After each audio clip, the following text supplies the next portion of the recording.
There we go. It's a different kind of video today. I'm currently doing dishes at home. I didn't know whether or not I wanted to post something in these last couple days because there's just a lot going on from what I understand. I looked into a little bit. I'm honestly just attempting to steer clear of what's currently unfolding in the drama of human activity going on in the world, but I wanted to throw out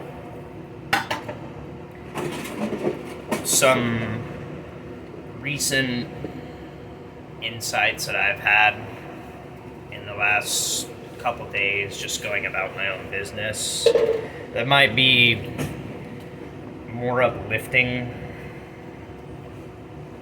rather than adding and pending to the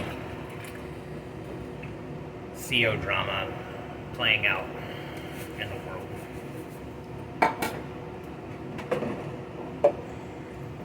If at any given moment of time you look around you, there is always a constant flux of phenomenon taking place and happening, regardless of where your circumstances and situations take you. There's always some form, some formality, some existing story playing out that most people feel obligated to participate in. And in reality, that participation or that feeling of needing to participate is spearheaded and spurned by the world that we live in. The world that we have grown up in has taught us that we always need to play an active role in what's going on and not a passive role. The reality is, you in a passive role, if you explore that avenue and territory, are not inactive. You're not in a state of doing nothing. Passivity and just abiding in the flow of moment-to-moment experiences is not actually doing nothing or not participating. It's, quite honestly, what people don't realize is it's dynamic in the way that it can flow from situation and scenario to situation and scenario and be completely detached from the circumstances of that story. It's like having a top view down into another perspective, into another world of influences going on that you're not involved in. You, by abiding in a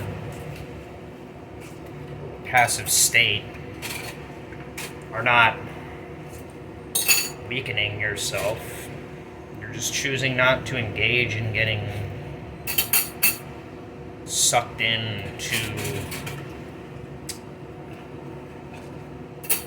one desired outcome, one attached circumstance. You are letting things unfold and adapting to situations as they arise rather than conditioning yourself to a given outcome. Passivity, in a way, is like the metaphysical corridor that links experiences.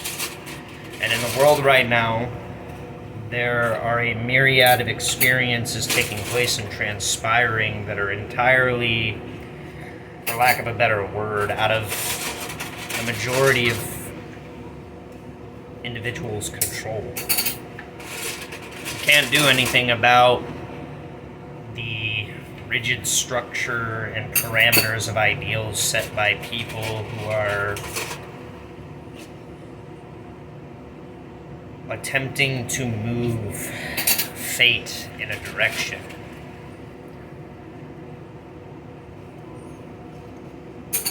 There's nothing you can do about people who have determined their destiny.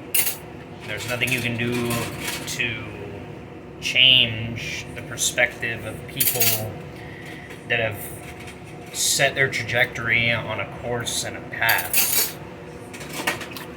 And quite honestly, in the wisdom that has come with studying at least the things that I have studied, you learn sometimes when you see that people have a set trajectory, those factors have nothing to do with you, and it's best to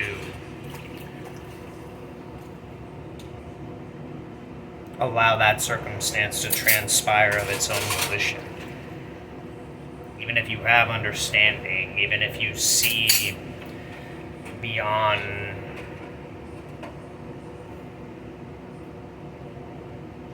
the catalysts and outcomes, there are greater things than you at work in most people's lives, regardless of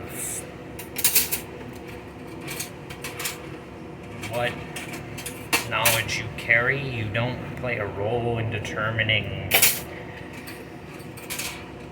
the course of other people's existences. And a lot of people right now would argue that it very much seems like there's a portion of the world that's trying to determine the course and trajectory of other people's experiences. And from one perspective I would agree, and from another perspective I would disagree. It's not so much the issue that people are trying to determine the course and trajectory of others' experiences. It's that people are trying to sow seeds and ideals that get people to question the trajectory of their own individual experience. There's a distinct differentiation between allowing circumstances to fool you into believing things are hopeless or bleak, and understanding that people are attempting to shape your view of your circumstances to their perspectives that they're injecting in you, that quite honestly they don't have a lens looking down and into your life to really understand how you see things. They only ever have ideas of how you view and observe life. Beyond that, beyond the attempt to frame perspectives for other individuals, it takes discernment to acknowledge the fact that we're constantly bombarded with people attempting to put ideas into us. And that's just a given of the world. The world is nothing but a marketplace of ideas. At least the human experiences. Humanity has built an institutional mecca that sells material and ideas, and that is the circumstance that we all find ourselves present in. Realizing that, though, is half the game. It's when you begin to realize that penultimately it's you deciding and determining for yourself what ideas apply to you and what ideas don't, that ultimately shapes not the course of your fate, but the perspective and way and lens in which you view your experience. You can't often change the situations and circumstances that life puts you in, but you are entirely in control of how you view those circumstances, how you view those perspectives. And that lesson, which is quickly being forgotten in this age, is one of humility. Life's not a serious game. Whether you believe that idea or not, life's not a serious game. We all kick the bucket at one point or another. If you understand that, what are you worried about? What are you worried about in your experience that puts so much stress and agitation and fear for going about your experience, being and doing the things that elevate you, that motivate you, not for the superficial.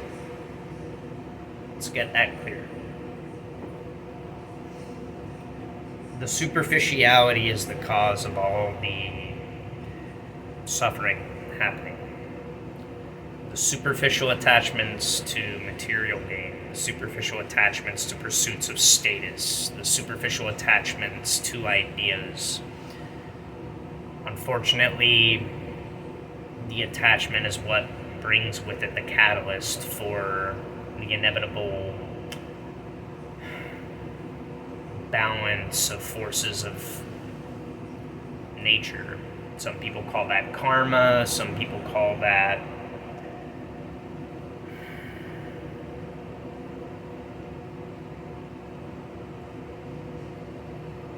the governing laws and parameters by which reality abides. Anything that you pursue is going to catalyze a ripple effect that you're going to have to struggle against. And that struggle in itself, if you idealize that as noble, sure. I love heroic endeavors as much as the next person. I'm inspired by stories and fantasy and overcoming obstacles.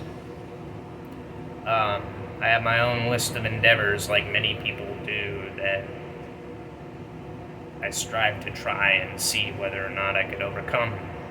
And regardless of outcome, I did the things that I set out to do. And I'm continuing to do that, but I'm not attached to the outcome like some people are.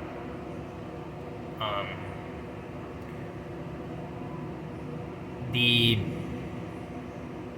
important factor is understanding and realizing that it's the attachment to outcome that so many people become almost righteous about. And that righteous attachment to that outcome, it's okay to feel that if you choose to. But it's always going to bring with it the challenge, the struggle, the pain, the suffering. And that's not necessarily something that most people realize you have to go through life experiencing from the perspective of pure hell. Pain and suffering are just natural adaptations to experiences in life. It's your attachment to specific ideals that either increase or decrease the way that you see pain and suffering. Because, quite honestly, when you realize that this body comes with parameters, it comes with a limited time in which it's at its apex and a limited window where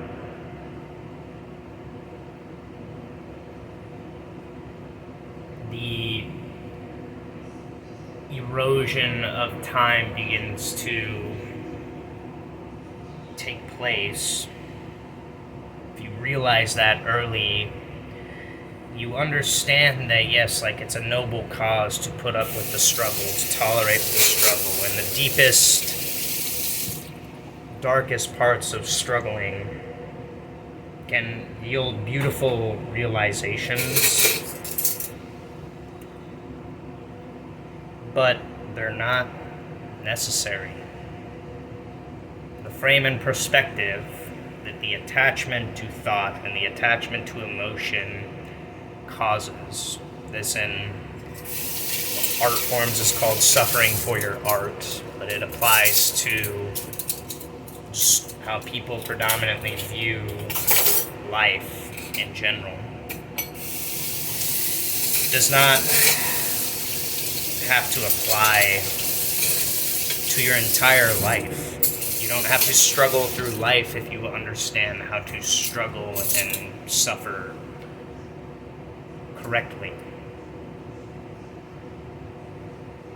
You have to view life in the lens of what it is and the reality of what it is. And the reality is, life is painful. It's constant growing and adapting and changing. And at some point, life is about gracefully accepting the descent back to that state from which we came. And it happens at different times and different periods for different people. It's not a set parameter that you determine sometimes.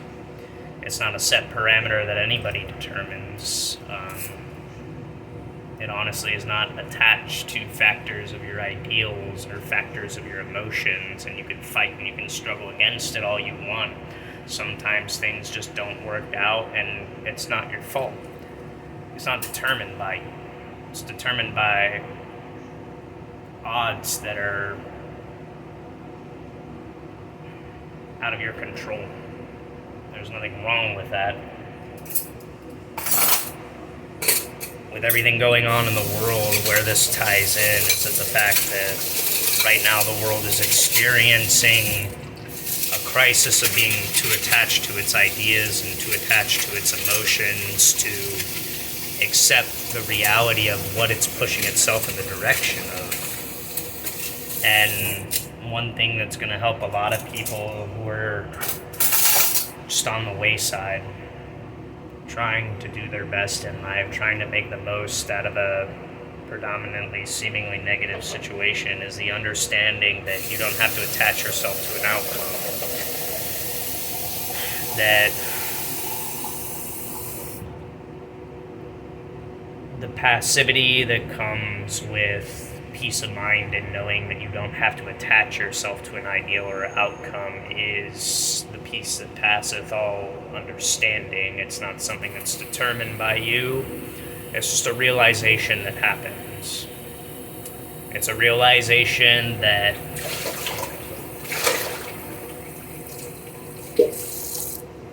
your ideas of effort are not futile, but they're set in parameters and conditions which, when you apply to yourself, either increase or mitigate the level of tolerance you have to suffering. By all means, take life challenges in, challenge yourself, strive for growth, strive for the things that fucking stand in front of you like